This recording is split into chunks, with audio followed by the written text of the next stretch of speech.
അല്ല എന്താ പരിപാടി? എന്താ പരിപാടി? ഇങ്ങനൊക്കെ മീൻ പിടിച്ചു കാണിച്ചെന്നാ വല്ല വാലാക്കിന്റെ മീനാണല്ലോ. ചാർലിയാണിത്. കിട്ടിയോ?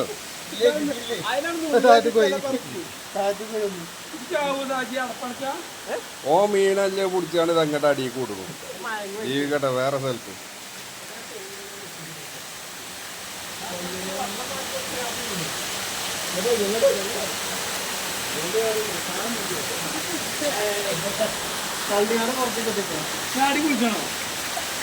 ഇതിലോ അല്ല മേലെ എന്നിട്ട് ഈ പാമ്പിനെ കണ്ടുകൊണ്ട് ഇപ്പൊ അതില് ചാടി കുളിക്കും. ആ അവിടെ താറ്റപ്പോ കിട്ടിയോ? മീൻ കിട്ടിയോ?